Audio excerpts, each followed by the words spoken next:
Allow me to introduce you to Fatih Sultan Mehmet, a renowned Ottoman Sultan who is best known for his conquest of Constantinople. In this presentation, my aim is to provide a brief overview of his life and achievements, followed by an in-depth analysis of his strategic approach to the siege of Constantinople. I will also touch upon the defensive tactics employed by Constantine, the Byzantine emperor who led the city's defense against the Ottoman forces. So let's dive into the fascinating story of Mehmet II and the fall of Constantinople. Who is Fatih Sultan Mehmet? Fatih Sultan Mehmet was the seventh Sultan of the Ottoman Empire and a renowned commander, known for his intelligence and devotion to his religion.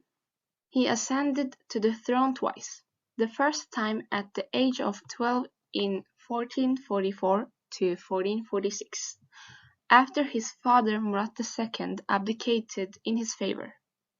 This made him the youngest sultan in Ottoman history. In order to ensure the peaceful succession of his only surviving son, Murat II made territorial concessions to the Karaman Principality and the Balkan states, leaving the throne to Mehmet II.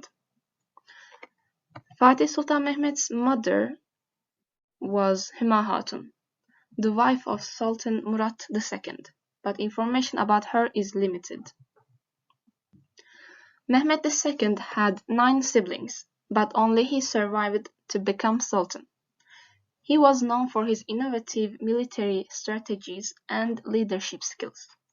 His older brother's mysterious death was one of the reasons for his father's abdication.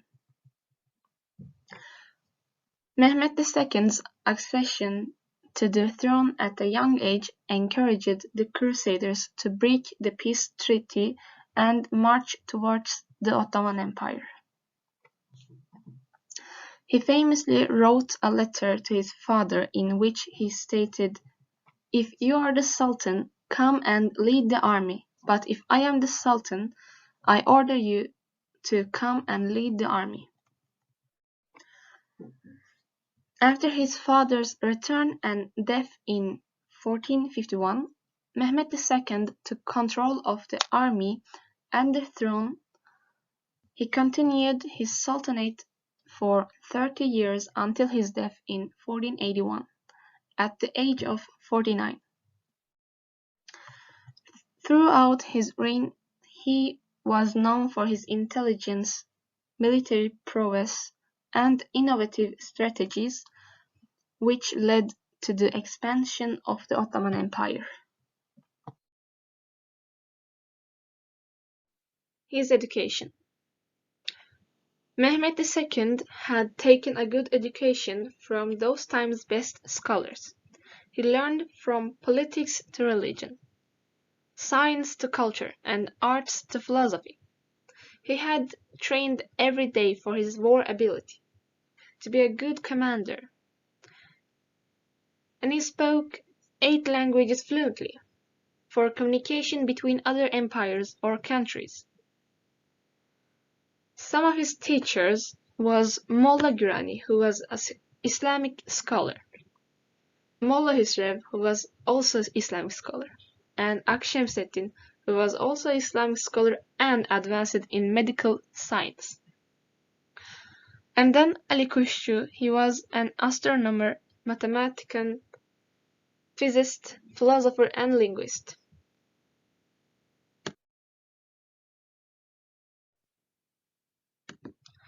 He would care about education.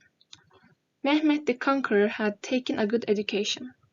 He gave emphasis to education, science, and scholars. After the conquest of Constantinople, immediately he started to an educational and scientific mobilization. We can find the basis of today's Istanbul University in the educational and scientific institutions, which he had established in his time. He had brought scientists to these institutions, which he has established from all over the world. So in this way, Istanbul has been provided to become a center of education, science, culture, and arts.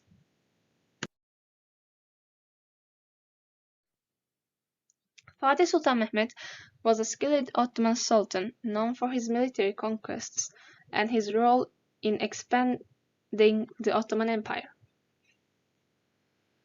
He is famous for his capture of Constantinople in 1453, which ended the Byzantine Empire and established Istanbul as the new capital of the Ottoman Empire. Sometimes he called as a sultan who opened and closed ages. Mehmed was also an accomplished military strategist who used new tactics and technologies to defeat his enemies. He supported the arts and sciences by building mosques, schools, and public buildings, and patronizing poets, scholars, and artists. He has been honored with the Hadith of the Prophet Muhammad, peace be upon him. One Hadith of Prophet Muhammad, peace be upon him, that is often associated with the conquest of Constantinople is, "Verily you shall conquer Constantinople. What a wonderful leader will he be! And what a wonderful army will that army be!" Some scholars consider this hadith to be weak, but others argue that it's authentic and can be relied upon. Regardless of its authenticity, it has become part of the historical narrative surrounding Mehmet's conquest of Constantinople and his role in Islamic history. And now I am going to tell you about the conquest of the Constantinople in summary with these main titles. Let's get it started.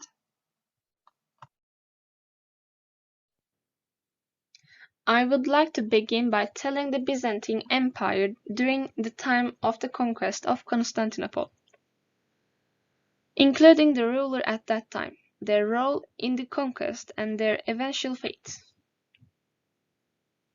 His name was Constantine XI Palaiologos. He was the last East Roman Byzantine emperor. Constantine was the fourth son of the Emperor Manuel II and his Serbian wife, Helen, of the dynasty of Dragas in Macedonia. He spent his early career with his brothers Theodore and Thomas governing the Byzantine Despotate of the Morea, Peloponnese, and completing its recovery from the Franks. When his brother John VIII Palaiologos died childless in 1448, he was proclaimed emperor at Mistra, January 1449. He was a man of courage and energy, but he succeeded to a Demnosa Hereditas, Renos inheritance. Mehmet II, who became Ottoman Sultan in 1451, directed all his resources to the capture of Constantinople. Constantine did everything within his power to organize the defense of the city and to enlist the support of the West by acknowledging the obedience of the Greek Church to Rome, but in vain. He was died fighting at the city walls when the Turks finally broke through.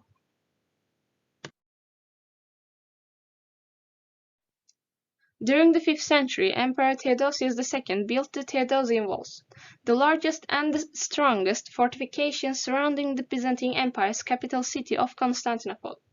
The walls consisted of an outer wall, a second wall with an interior terrace, and a massive inner wall with 96 projecting towers. They successfully withstood multiple sieges and attacks organized by defenders according to the factions of the hippodrome, and using the incendiary liquid known as Greek fire. Soon I am going to talk more about the Greek fire. While the city was nearly impregnable due to its double line of walls on land and the strong currents of the Bosphorus Strait, the calm waters of the Golden Horn presented a weak point for attackers to launch a surprise attack. To defend against this, a long iron chain was stretched across the Golden Horn from a secure tower on the south bank to a lost fortress on the north side. This chain could be raised to allow friendly ships to pass. Today, one section of the chain is displayed in the Istanbul Archaeological Museum, along with a modern painting depicting the city walls and the chain that protected the entrance to the Golden Horn. The strategy used by Fatih Sultan Mehmet to conquer Constantinople involved the production of cannonballs. The big ball that Mehmet the Conqueror poured to take Constantinople is called Shahi. The barrel of this ball is 91.5 centimeters. The cannonball, which weighs 680 kilograms, has a range of 1,200 meters. The construction of the ball, which took 3 months, was made by Turkish engineers under the leadership of Mehmet the Conqueror, and a caster named Hungarian Urban, who had been expelled by the Byzantines before, made the casting. Besides, a Genoese Donarusta is mentioned as a casting master. During the siege of Constantinople, the Ottoman army faced difficulty approaching the city walls due to the fire and hot oil pouring from the walls. To overcome this, Mehmet the Conqueror had attack towers built, called Kishvergusha, that were covered in wet skins to protect them from Greek fire. Guards were stationed inside and above the towers to protect soldiers. Up to 50 soldiers could enter each tower, and they were brought to the city walls in pieces and built overnight. This invention allowed the Ottoman army to use the first armored vehicle in history. Before the conquest of Constantinople, Fatih Sultan Mehmet conducted research on the city and identified the great chain across the Golden Horn as a major obstacle. He searched for a weak point in the wall and found it on the other side of the Golden Horn, but faced the problem of crossing the chain to reach that side and conquer the city. Fatih Sultan Mehmet came up with an ingenious idea of transporting ships overland using oily sledges. Roads were prepared, and after placing the sledges, he ordered his army to pull the ships with ropes, aided by buffaloes. He wanted them to act particularly at midnight to avoid being spotted by the enemy, who would not see so many people. The enemy was taken aback to see the ships being moved over land, as they had assumed that Fatih Sultan Mehmet was only attacking from the land, and they realized that they couldn't hold out in battle any longer, but continued to fight until their deaths. And now I am going to talk more about the Greek fire and foreign aid. Graujuva, also known as Greek fire, was a highly flammable liquid that had the unique property of igniting even more when it came into contact with water. It was capable of rapidly setting fire to combustible materials such as wood and could not be extinguished by normal means. Only substances like lime and sand could put out the flames. Greek fire was particularly effective as a defensive weapon, as it could be thrown from pots and burned even on the sea, making it a potent tool against attackers trying to climb the city walls. In fact, after the walls themselves, Greek fire was the most important defensive asset of the Byzantine Empire, helping to repel invasions and protect the city of Byzance from harm. Another key factor in Byzantine Empire's ability to withstand long sieges was the aid they received from foreign powers via the sea. These supplies helped to sustain the city and wear down besiegers with the passage of time. Despite attempts to prevent foreign aid by controlling the entrance of the Bosphorus, the Byzantines were unable to stop all the ships that arrived, and this sport played a significant role in their ultimate success. As we conclude this presentation, I would like to leave you with a musical treat. The song I have in my mind is titled Istanbul, Not Constantinople, and was released in 1958 by the Canadian music group The Fourlets. It's an upbeat and catchy tune that's sure to put a smile on your face. So sit back, relax, and enjoy the song. Thank you for your attention today.